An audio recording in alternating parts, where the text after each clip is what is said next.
Welcome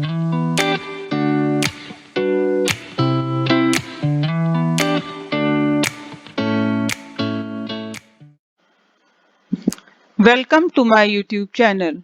I, Shashi Chaturvedi, have been teaching in CBSE board school for the last 20 years.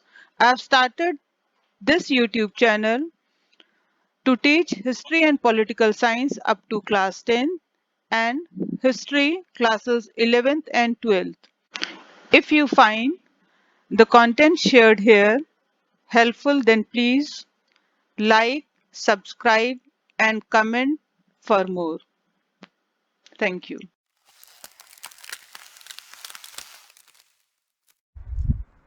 Class 9,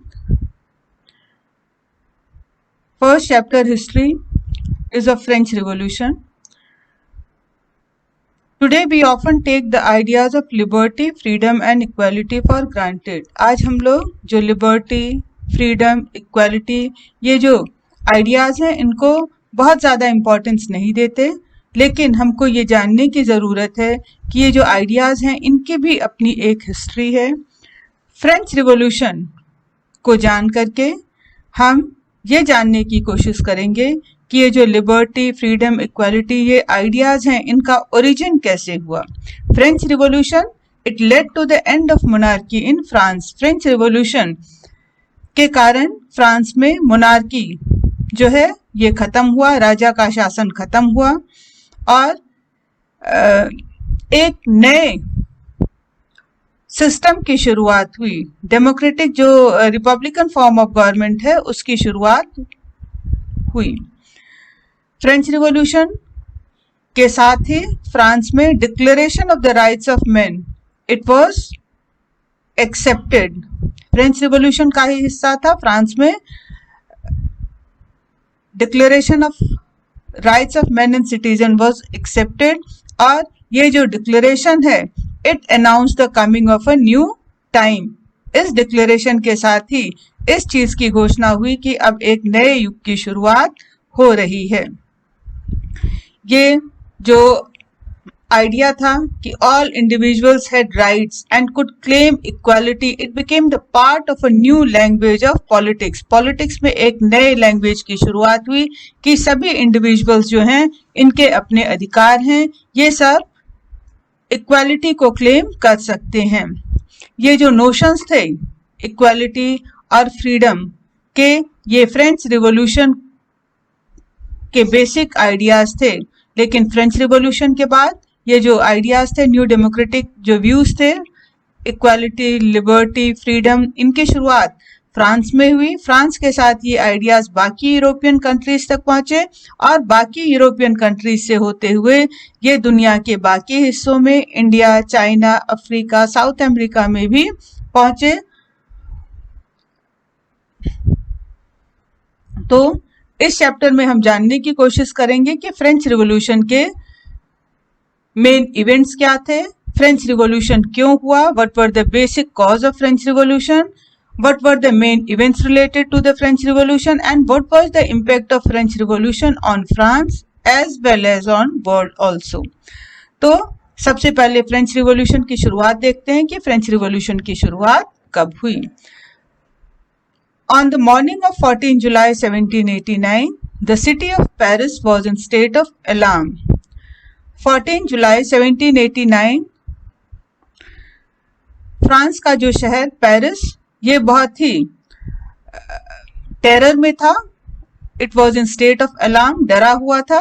क्यों डरा हुआ था? Because the king had commanded troops to move into the city. राजा ने सेना को आदेश दिया था शहर में घुसने के लिए और अफवाहें थी कि जल्दी ही राजा अपनी आर्मी को आदेश देने वाला है कि वो सिटीजन्स पे फायरिंग शुरू कर दे और फायरिंग के डर से लगभग 7,000 मेन और women they gathered in front of town hall. लगभग 7,000 आदमी और औरत टाउन हॉल के सामने इकट्ठे हुए and they form a people's militia और इन्होंने लोगों की आर्मी बना ली, पीपल्स मिलिटिया बना लिया। और इसके बाद आर्मी तो बन गई लोगों की, लेकिन आर्मी को हथियारों की जरूरत होती है और इसीलिए they broke into a number of government buildings in search of arms. और इसीलिए उन्होंने गवर्नमेंट बिल्डिंग्स पर हमला शुरू कर दिया हथियारों के खोज में।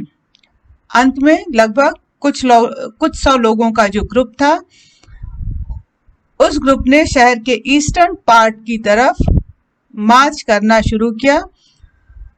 शहर का जो ईस्टर्न पार्ट था वहां पर एक फोर्ट्रेस प्रिजन था, एक किले में एक जेल था और उस फोर्ट्रेस प्रिजन का नाम बेस्टील था।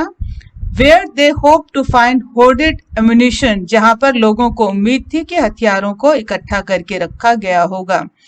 और इसीलिए उस हथियारों की खोज में जो लड़ाई हुई, उस लड़ाई में बेस्टील स्टेट प्रिजन का जो कमांडर था वो मारा गया और प्रिजनर्स को, जितने भी कैदी वहां पर कैद करके रखे गए थे, उनको रिलीज कर लिया गया। Though there were only 7 of them, बेशक वहां पे 7 प्रिजनर्स ही थे, लेकिन इसके बावजूद Bastille it was hated by all. Bastille जो प्रिजन था, इसको सब लोग नफरत करते थे, because this prison it stood for the despotic power of the king, क्योंकि ये प्रिजन किंग के डेस्पोटिक पावर को, किंग के अनलिमिटेड पावर को जो है वो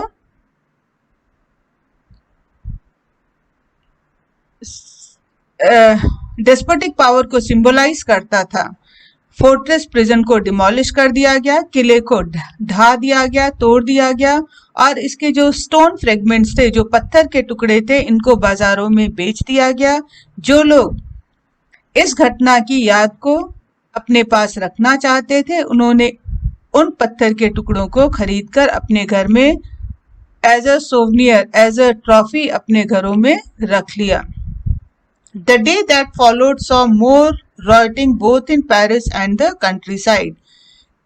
14 जुलाई 1789 के बाद पेरिस में भी और पेरिस के आसपास जो गांव थे वहां पर और ज्यादा रॉयट और ज्यादा दंगे शुरू हो गए। क्यों दंगे शुरू हो गए? क्योंकि ज्यादातर जो लोग थे फ्रांस के, वो हाई प्राइस ऑफ ब्रेड के अगेंस्ट प्रोटेस्ट कर रहे थे। वहां पे खाने की चीजों के दाम बढ़ गए थे, जिसके अगेंस्ट ये लोग विरोध कर रहे थे। बाद में जब इतिहासकारों ने इन सारी घटनाओं की तरफ देखा तो उन्होंने 14 जुलाई 1789 फ्रांस के पेरिस में जो बेस्टील स्टेट प्रिजन को डिमोलिश करना, उसके साथ दंगों का शुरू होना पेरिस में भी, पेरिस के बाहर भी, तो इन सारी घटनाओं को एक ऐसे चेन ऑफ इवेंट के रूप में देखा जिसका जो अंत है वो कैसे हुआ। Execution of the king in France, France में राजा की फांसी के साथ हुआ। Monarchy was abolished in France. बेशक जिस समय इन घटनाओं की शुरुआत हुई, बहुत सारे लोगों को इस नतीजे की उपेक्षा नहीं थी। उन्हें नहीं लग रहा था कि किंगशिप, मोनार्की वहां पे एबॉलिश होगी। लेकिन ये कब और कैसे हुआ, ये जानने की कोशिश करते हैं कि फ्रेंच रिवॉल्यूशन के मेन कॉजेस क्या थे। French society during the late 18th century.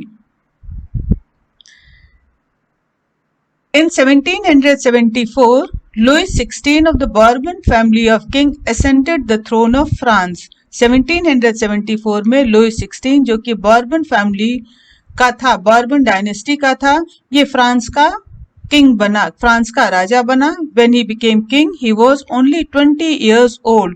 वो सिर्फ 20 years का था and he was married to the Austrian princess Mary Antoinette. इनकी शादी ऑस्ट्रिया की प्रिंसेस मैरी एंटोनी से हुई थी।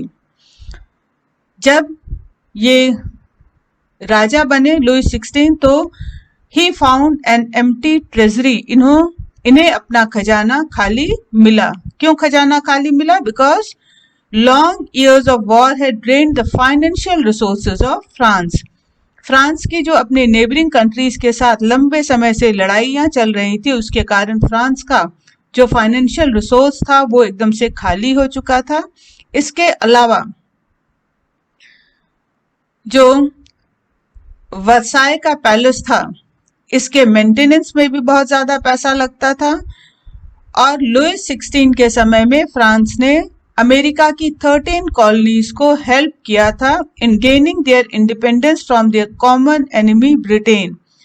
फ्रांस ने 13 अमेरिकन कॉलोनीज को ब्रिटेन से इंडिपेंडेंस गेन करने में हेल्प किया था।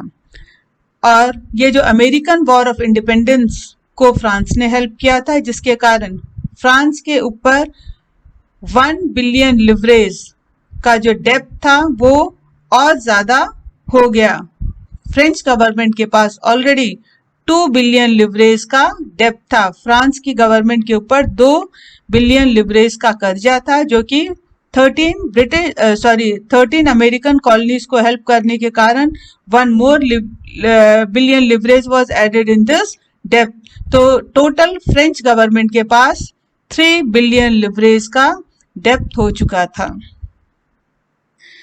और जो लेंडर्स थे जिन्होंने फ्रेंच गवर्नमेंट को ये कर्ज दिया था, क्रेडिट दिया था, अब उन्होंने उस कर्जे पर 10% इंटरेस्ट जो है चार्ज करना शुरू कर दिया था, जिसके कारण फ्रेंच गवर्नमेंट को अपने एक्सपेंडिचर का एक बड़ा पार्ट इंटरेस्ट को पे करने के लिए खर्च करना पड़ रहा था। इसके अलावा फ्रेंच गवर्नमेंट के रेगुलर एक्सपेंसेस थे, डेली के खर्चे थे, जैसे आर्मी को मेंटेन करने का कॉस्ट, कोर्ट मेंटेनेंस का cost, to run government offices और universities, government office universities run करने का जो काम था, जिस सब के कारण फ्रेंच गवर्नमेंट को मजबूर होकर के अपने टैक्सेस को बढ़ाने का डिसीजन लेना पड़ा। लेकिन ये जो टैक्सेस को इंक्रीज करने का जो इनका डिसीजन था वो भी पूरा नहीं था, मतलब इससे भी उनके जो एक्सपेंडिचर थे वो कंप्लीट नहीं हो रहे थे, उनके खर्चे पूरे नहीं पड़ने वाले थे। उस समय जो फ्रेंच सोसाइटी थी रिवॉल्यूशन के समय, it was divided into 3 states. ये 3 स्टेट्स में डिवाइडेड थी and only the member of the third state paid taxes. सिर्फ थर्ड स्टेट के जो मेंबर्स थे उन्हें ही टैक्स पे करना होता था। French society in the 18th century was divided into 3 states and the only members of the third state paid taxes.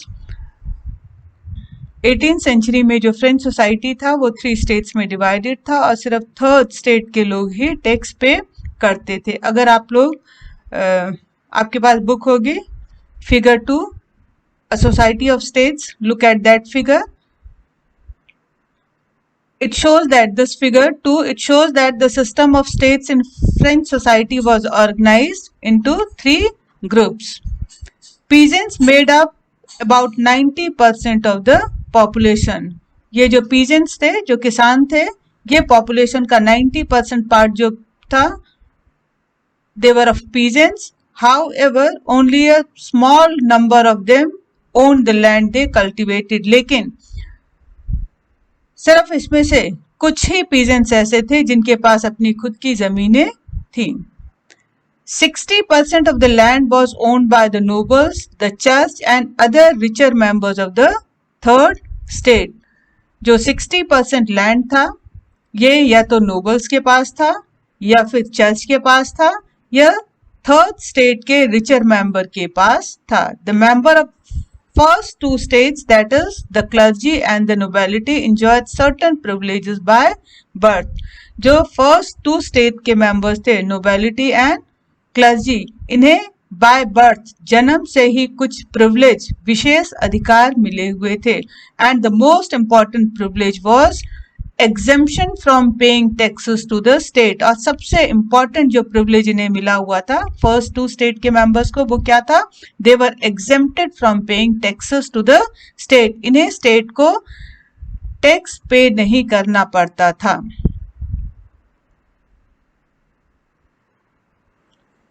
The nobles further enjoyed feudal privileges, जो नोबल्स थे इन्हें फ्यूडल प्रिविलेजेस भी मिले हुए थे. Feud it means piece of land and the nobles they got privileges related to the land. Nobles को land से related privilege भी मिले हुए थे.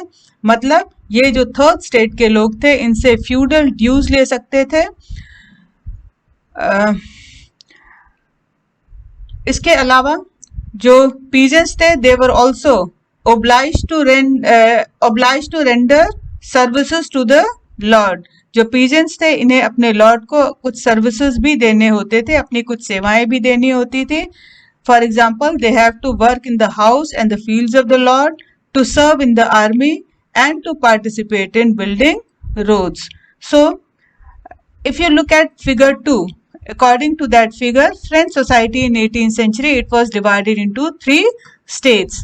जो French society था ये 3 states में divided था. First state it was comprised of the clergy, second state it was comprised of the nobility, and the third state was comprised of the big businessmen, merchants, court officials, lords, etc., peasants and artisans and small peasants, landless laborers and servants. ये जो first state था clergy they were the people who performed religious work.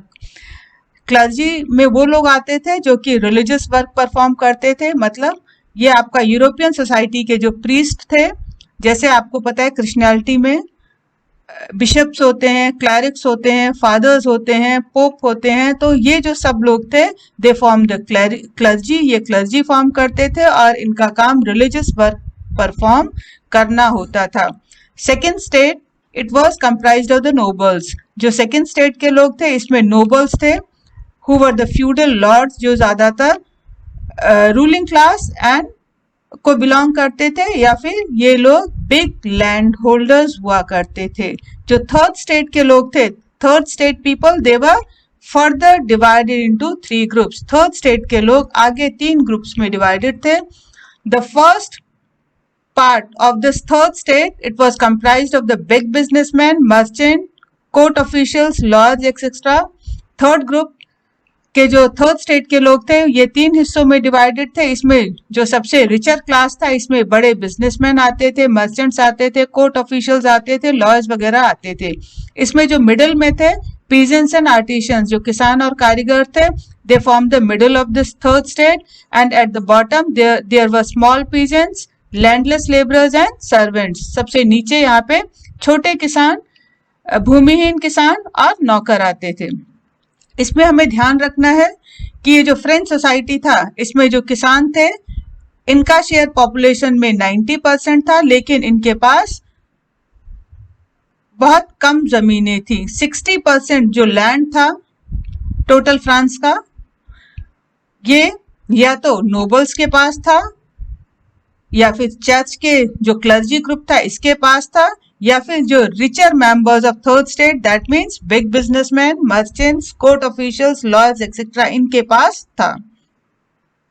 जो first 2 state के members थे that means clergy and nobility, इनको जन्म से ही कुछ विशेष अधिकार मिले हुए थे. सबसे इंपॉर्टेंट जो इन्हें राइट मिला हुआ था that was they were exempted from paying taxes. इन्हें टैक्स देने से छूट मिला हुआ था. इसके अलावा जो नोबल्स थे इन्हें कुछ फ्यूडल प्रिविलेजेस भी, जमीनों से रिलेटेड विशेष अधिकार भी मिले हुए थे. इसमें सबसे इंपॉर्टेंट राइट क्या था कि ये किसानों से कुछ टैक्सेस भी ले सकते थे. इसके अलावा किसानों को लॉर्ड की जमीनों पर अपनी सर्विसेज देनी होती थी, इनके घरों पे भी काम करना पड़ता था, इनकी आर्मी में भी सर्व करना पड़ता था, जरूरत पड़ने पर कंस्ट्रक्शन वर्क में भी इनको अपनी सर्विसेज देनी पड़ती थी. इसके अलावा church to extracted its share of taxes, church को भी टैक्सेस में अपना शेयर लेने का अधिकार था. मतलब चर्च भी जो थर्ड स्टेट के लोग थे उनसे एक टैक्स लिया करता था जिसे टीथ्स बोला जाता था. Tithes it was the religious tax given by the peasants to church. Finally all the member of the third state they had to pay taxes to the state. जो थर्ड स्टेट के सारे members थे उन्हें state को भी tax देना पड़ता था, गवर्नमेंट को भी टैक्स देना पड़ता था.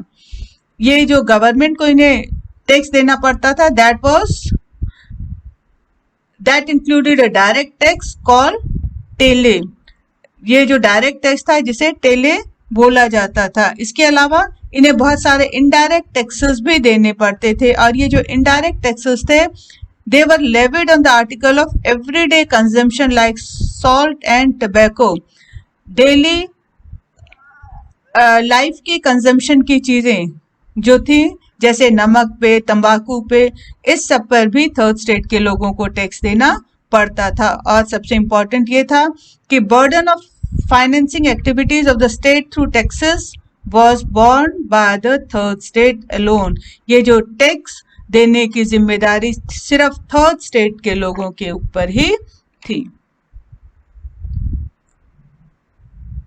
The struggle to survive. The population of France rose from about 23 million in 1715 to 28 million in 1789. This led to a rapid increase in the demand for food grains. France की जो population थी 1715 में it was 23 million and it became 28 million in 1789. 1789 में France की population 28 million हो गई, जिसके कारण फूड ग्रेन्स का जो डिमांड था काफी तेजी से बढ़ा, but production of grains could not keep pace with the demand. लेकिन जितना तेजी से पॉपुलेशन फ्रांस का बढ़ा, ग्रेन्स का प्रोडक्शन उतनी तेजी से नहीं बढ़ा, जिसके कारण खाने की चीजों के दाम जो थे वो काफी तेजी से बढ़ गए। ज्यादातर जो वर्कर्स थे ये वर्कशॉप में एज अ लेबरर एम्प्लॉयड थे, ये वर्कशॉप में मजदूरी किया करते थे और इनके जो वेजेस थे, इनकी जो मजदूरियां थी फिक्स थी। लेकिन जितनी तेजी से महंगाई बढ़ी उतनी तेजी से इनके मजदूरी नहीं बढ़ी, जिसके कारण जो गरीब थे वो और गरीब होते चले गए और जो अमीर थे वो और अमीर होते चले गए।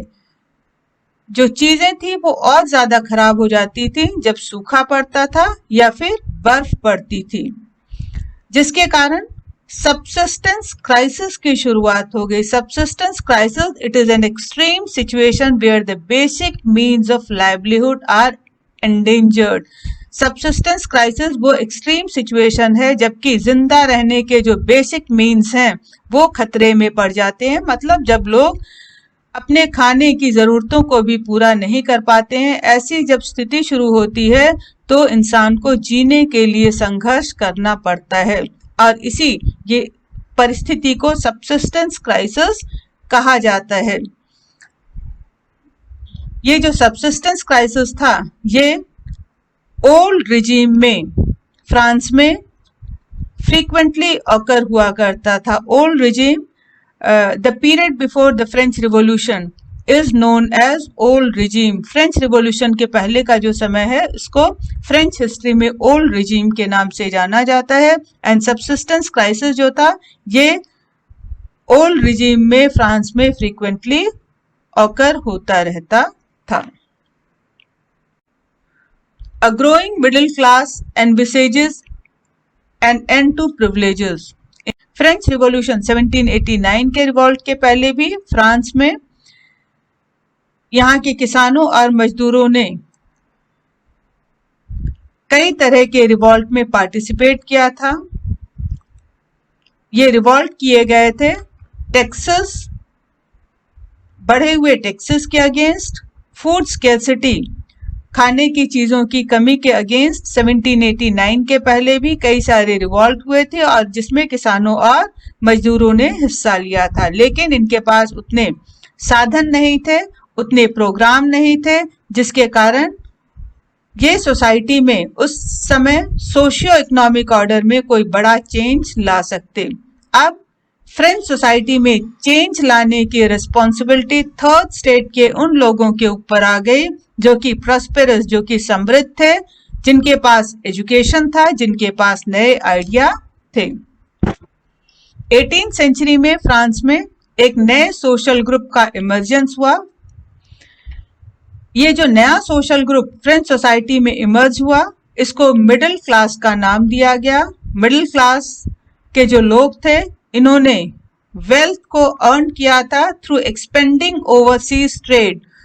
उस समय यूरोप में समुद्र पार व्यापार काफी तेजी से बढ़ रहा था और इस ओवरसीज ट्रेड के थ्रू मिडिल क्लास के लोगों ने बहुत सारा पैसा कमाया था। इन्होंने एज अ मैन्युफैक्चरर गुड्स को मैन्युफैक्चर करके, कैसे गुड्स को मैन्युफैक्चर किया था? Woollen and silk textile.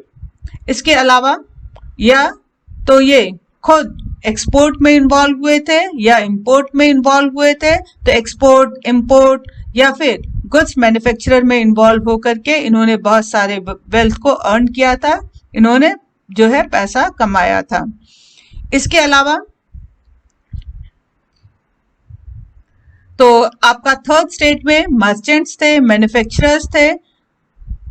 Merchant manufacturers के अलावा थर्ड स्टेट में प्रोफेशनल ग्रुप के लोग भी थे, जैसे लॉयर्स, एडमिनिस्ट्रेटिव ऑफिशियल्स। तो थर्ड स्टेट में जो मिडिल क्लास के लोग थे, इसमें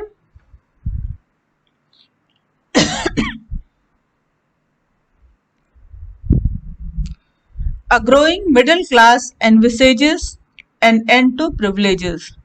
In the past, peasants and workers had participated in revolt against increasing taxes and food scarcity, but they lacked means and programs to carry out full-scale measures that would bring about a change in the social and economic order.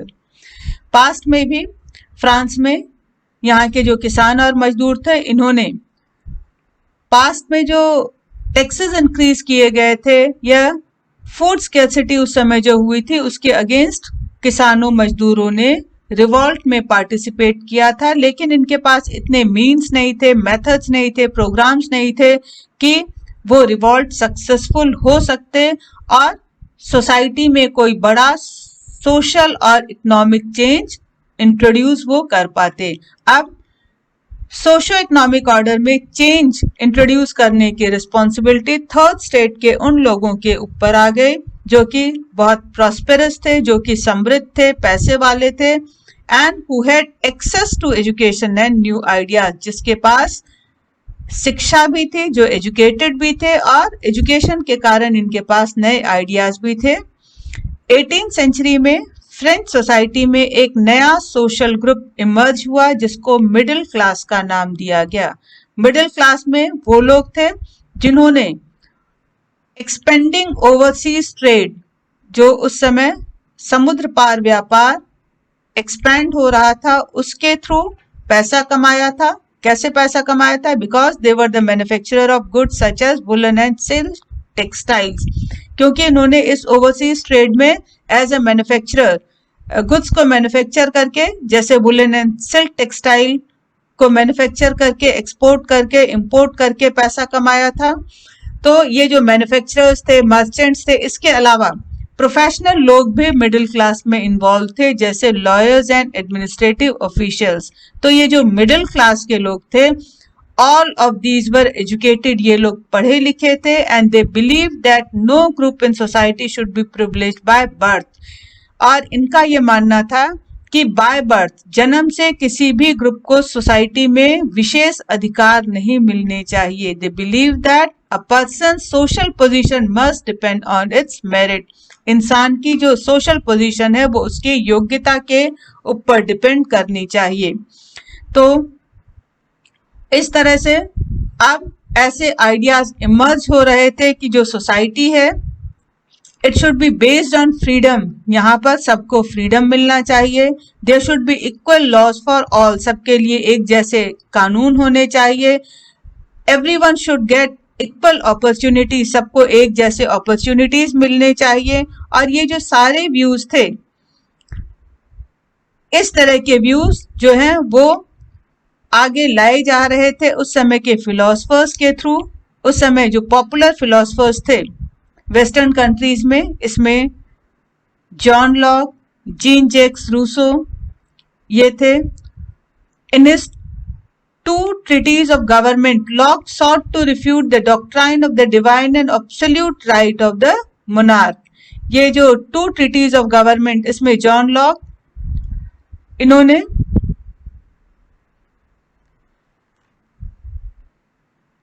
जो divine and absolute right कि monarch जो हैं, जो king हैं, they are like god on earth, जो राजा हैं वो ईश्वर के समान हैं, and they must get absolute right, और सारे अधिकार राजाओं के पास होने चाहिए। तो इन्होंने इस चीज को, जॉन लॉक ने अपनी जो बुक थी टू ट्रीटीज ऑफ गवर्नमेंट, इसमें ये जो डॉक्ट्राइन था, ये जो फिलॉसफी, ये जो सिद्धांत था, थ्योरी थी कि king they have divine and absolute right, इसको अपोज करना शुरू कर दिया। रूसो, इन्होंने इस आइडिया को और आगे बढ़ाया। इन्होंने आगे कहा कि जो गवर्नमेंट है it should be based on social contract, government को सोशल कॉन्ट्रैक्ट पर बेस्ड होना चाहिए, एक सामाजिक समझौते पर बेस्ड होना चाहिए। This social contract it should be between people and their representative, ये जो सोशल कॉन्ट्रैक्ट है किसके बीच होना चाहिए? लोगों के बीच में और उनके रिप्रेजेंटेटिव के बीच में होना चाहिए। क्या कॉन्ट्रैक्ट होना चाहिए?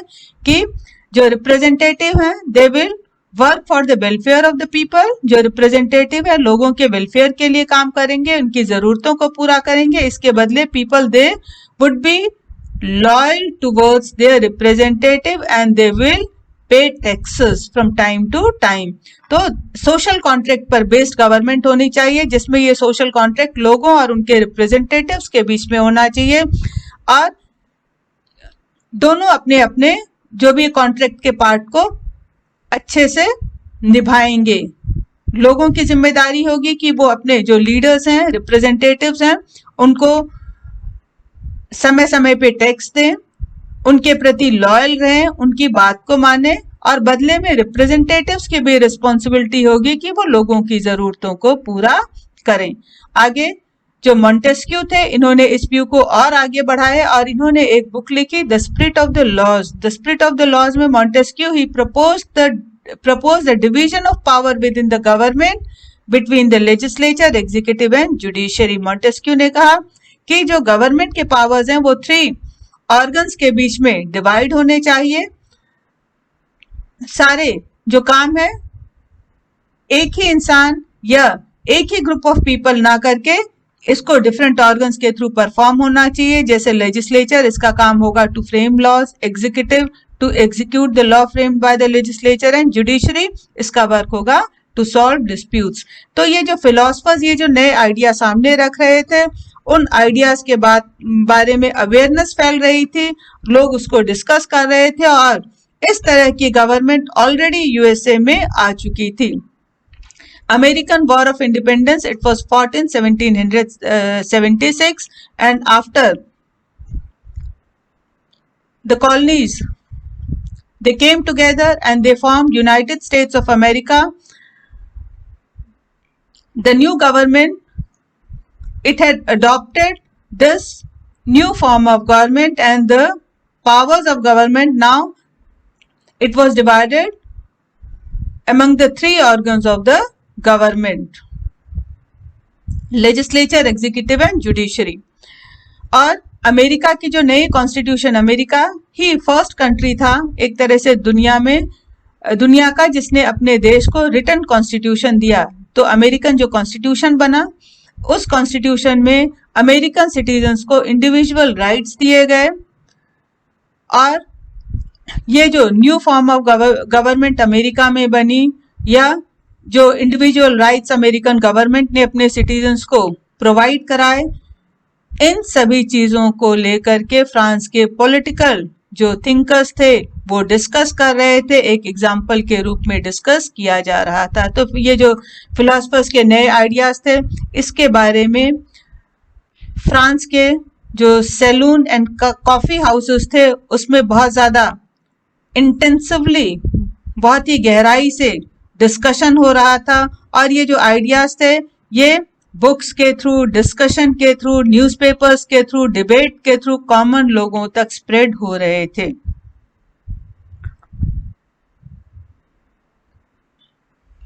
और इन्हीं कंडीशन में जब ये न्यूज फैली कि लुइस 16 जो कि फ्रांस के रूलर हैं, he had plan to impose further taxes to able to meet the expenses of the state, generated anger and protest against the system of privileges। जब ये खबर लोगों तक आई कि फ्रांस के राजा ने अब प्लान किया है कि वो नए टैक्सेस को इम्पोज करेगा ताकि वो अपने खर्चों को पूरा कर सके, जिसके कारण फ्रांस के जो साधारण लोग थे, थर्ड स्टेट के मेंबर्स थे, उनके अंदर गुस्सा और विरोध जो है उसकी लहर दौड़ गई। किस चीज के against the system of privileges, because only the third state of people they were supposed to pay the taxes.